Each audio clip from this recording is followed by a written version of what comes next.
Yo, what's going on everybody? Swagkage here, and welcome to today's video, where I'm going to be doing a request that I've gotten a lot more than I ever expected to when I started this channel, and that is ranking the members of the Akatsuki from strongest to weakest, though despite the way I wrote the title, I'm actually going to be doing it in the reverse order, so I'm going to be ranking them from weakest to strongest, starting from the bottom and working up from there. Now keep in mind, going into this video, that there's no real foolproof objective way to organize these guys in terms of how strong they are. Another thing to keep in mind is that power scaling Naruto characters is a bit difficult because there's a lot more to it than how hard they hit and what they're capable of blowing up. So obviously I'm not going to be ranking these characters based on their physical strength alone. I'm going to be taking a whole lot of things into consideration here, and these guys are essentially going to be ordered based on who I think is capable of winning a fight against everybody placed beneath them. I know there's no way I'm going to be able to please everybody with this video. No matter how I rank the Akatsuki members, somebody's going to get pissed off, but that's unavoidable. I'm just gonna do my best and hope you guys enjoy the video. So without further ado, let's just get started. So first up, we have Zetsu at the bottom of the list. No surprise here, I don't really need to explain myself. Even in the series' earlier days when his origins hadn't been revealed, it was still pretty clear that Zetsu wasn't meant to be taken too seriously as a fighter, and that he worked as the organization's intel guy. He just gathered information and didn't really do much fighting himself. Now, that isn't to say that he's completely irrelevant. Zetsu, or at least one half of him anyway, should be given loads of credit for essentially creating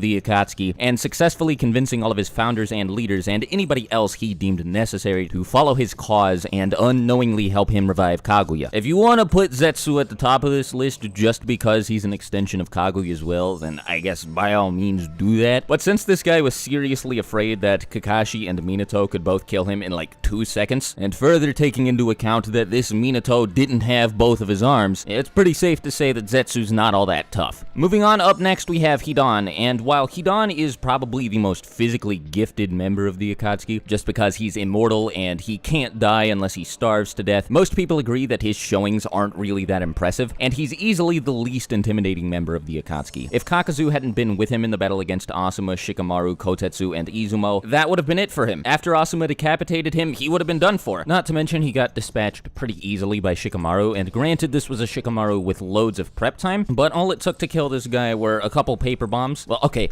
a lot more than a couple paper bombs, but nowhere near as many as the 600 billion Konan attempted to use to kill Tobi. And while Hidan's ritual jutsu is pretty scary, and not something that most characters in the Naruto world would want to go up against, anybody quick enough to dodge his scythe is safe from being affected by it. I think I can say pretty safely that if any of the other Akatsuki members aside from Zetsu were to go up against Hidan with full intel, they would be able to get rid of him pretty quickly. Coming up next we have Konan, the paper girl herself, a possible suspect for the origami killer from Heavy Rain. A lot of people are probably going to be mad at me for putting Konan this low on the list, and it's not that Konan's weak, it's just that she doesn't have the feats or really the hype either to put her above any other member of the Akatsuki. I also think it's really important to keep in mind when talking about how strong Konan is in relation to other members of the Akatsuki that the only reason she's a member of the organization in the first place is because she was a friend of Nagato and Yahiko. Every other member of the Akatsuki was recruited based on how powerful they were and the skill set they possessed. Not Konan though, she just got in because she was a friend of the leader, or former leader I guess, I'm not really sure whether it's Nagato or Obito. Regardless, Konan is still incredibly powerful, especially with prep time, as she was able to create a literal sea of paper bombs, made up of 600 billion of them like I mentioned earlier, which would have been more than enough to kill Obito if not for the fact that he had Izanagi. Now many people have said that based on the little scuffle that Obito and Konan had before she opened up this sea of paper bombs, she's actually stronger than him even without prep time, but that's not necessarily true. I think the only reason she did so well against Obito in the opening moments of their fight is because Obito underestimated her, as he himself admits, since if he wanted to, he could have just phased through all of her attacks. She isn't Obito level, but she does have plenty of other feats and abilities. She's capable of teleporting by turning her body into paper. She was capable of tanking a point-blank fireball jutsu from Jiraiya by coating herself in her paper. She's capable of suffocating people by coating their bodies in paper. She's capable of flying by manifesting paper wings. She can create deadly solid paper spears, and she can even create shuriken made from paper that work just as well as metal shuriken do. Now, all of that said, none of this puts her above anybody aside from Hidan and Zetsu, but again, not because Konan is weak, just because all of the other Akatsuki members are so absurdly strong. Now, this is where things get really tricky. I initially had Data replace just a little bit higher on this list, and I know plenty of people are going to be really mad at me for putting him this low, but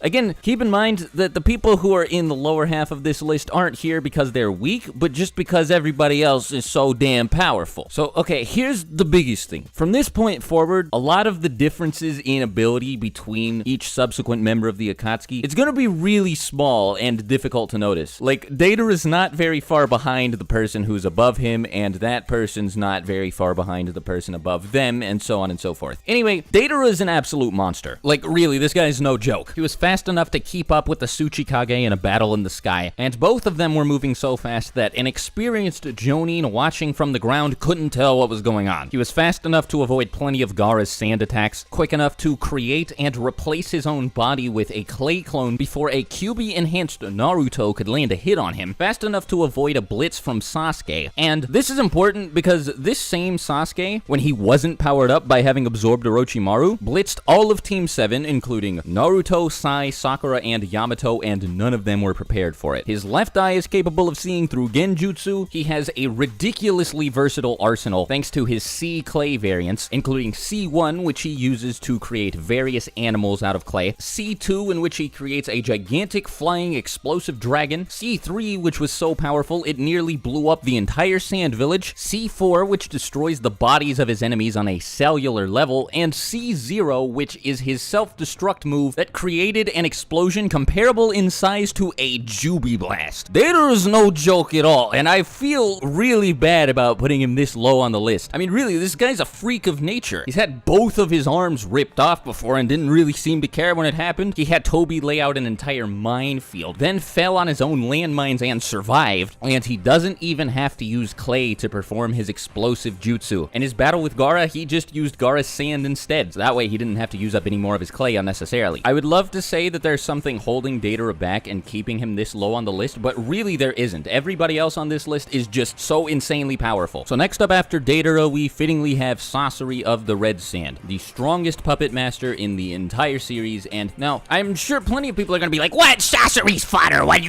is he so high on the list? Yeah, he's not stronger than Conan or But okay, look.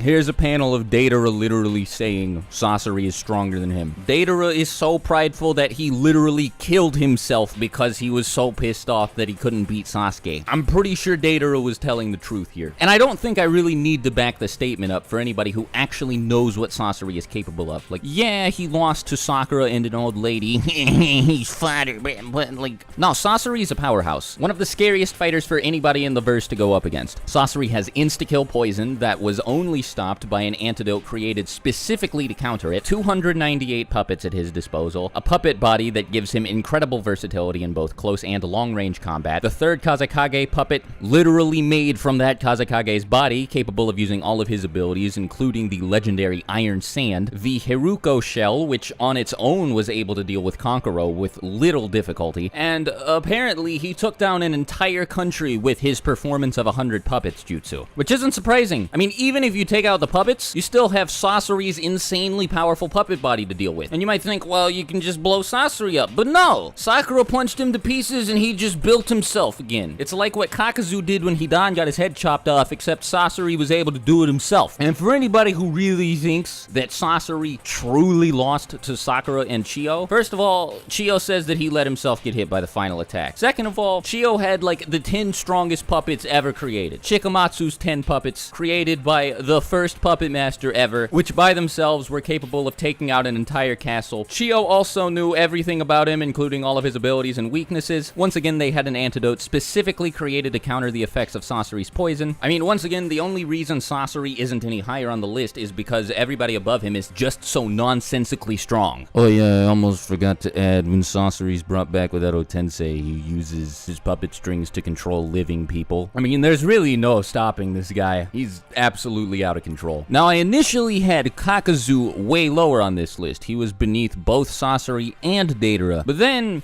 I went back, read through some manga chapters that had him in it just to brush up on him real quick, and remembered that Kakuzu is, like, it's stupid how strong this guy is, dude. The first thing that everybody brings up when talking about how strong Kakuzu is that he allegedly survived a fight with the first Hokage, and the third data book confirms this, albeit the data books are a little bit shaky in terms of credibility, because they also claim that Heavy Sasuke is stronger than every member of the Akatsuki. But still, it says that after Kakuzu failed on his mission to kill Hashirama, he was tortured. Because he didn't really like his punishment that much, he stole the hearts of the village elders and then became whatever it is he is today. Now, even despite the fact that he has 5 hearts and can't be killed unless all of these hearts are destroyed, plain Kakuzu is, I mean, like, reading through these manga chapters, I was stunned by how powerful he was. You know, this big old gate guarding this temple, Kakuzu just punches it down. He and Hidan are staring down the Two-Tails Marutabi. The Two-Tails brings up its claw and prepares to hit both of them with it, and Kakuzu just catches it with both of his hands like it's no big deal. Marutabi then proceeds to fire a tailed beast bomb at both of them point blank, and obviously Hidan survives, but Kakuzu does too, with no damage, I guess. Kakuzu also, like, blew up this gigantic chunk of the ground by just punching Shikamaru. He has this area of effect attack that may as well have blown up the entire forest that he was fighting Team Kakashi in. His tentacles have an insane range. His hearts are capable of flying through the air. He has access to all 5 basic nature transformations. He has a long-ranged form that gives him access to even more chakra, and after he took a Rasen Shuriken point blank to the face, he still survived for a couple seconds after that, long enough to say some final words. He doesn't have as many feats as Sasori or Deidara, but I think it's safe to say that he's more powerful than the two of them by a slight margin. Now that we've gotten into the top 4, it gets a little ridiculous. Up next we have Kisame. Now, Kisame, I don't want to say that he's that much more powerful than Kakuzu is, but I mean, based on showings,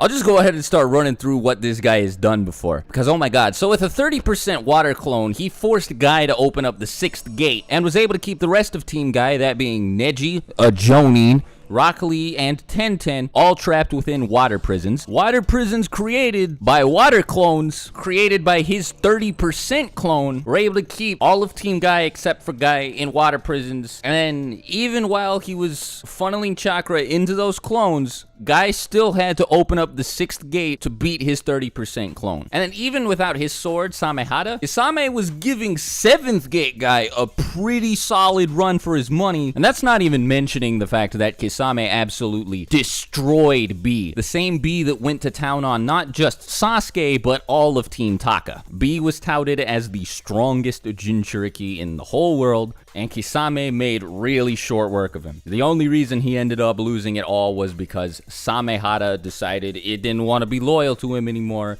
and wanted to start working for B. He also created this gigantic floating ocean of water that travels with him as he moves. I mean, if this doesn't all sell you on him, people call him the tailed beast without a tail. That should be just about all you need to know about this guy. Now, because Orochimaru was temporarily a member of the Akatsuki, I'm gonna give him an honorable mention and just say this is where I think he would go. I don't want to spend too much time talking about how strong Orochimaru is, but, you know, he mastered Edo Tensei, was able to press Hiruzen, fought pretty evenly with 4-tailed version 2 Naruto while severely weakened, and has a whole bunch of other crazy feats. He's also comparable to Jiraiya, who Kisame was pretty terrified at the prospect of fighting, and I mean, he's overall just a really strong ninja. But yeah, moving on to actual number 3. Above Kisame, we have Itachi. I mean, Itachi really speaks for himself, you know, Amaterasu, Tsukuyomi, Susanoo, Yaramir, Totsuka Blade, exploding shadow clones, crazy fast hand signs, absolutely annihilated Kakashi with pretty much no effort whatsoever, was able to react to Kirin, fought hand-to-hand evenly with KCM Naruto, fought Sage Kabuto alongside Sasuke, and was instrumental in ending the 4th Shinobi World War. Really, nothing needs to be said about him. I think the only things about Itachi that I'm really gonna need to heavily discuss are things that involve why he was placed at number 3 and not number 1 or number 2. But yeah, I mean, this guy is a total legend. Everybody knows Itachi's OP.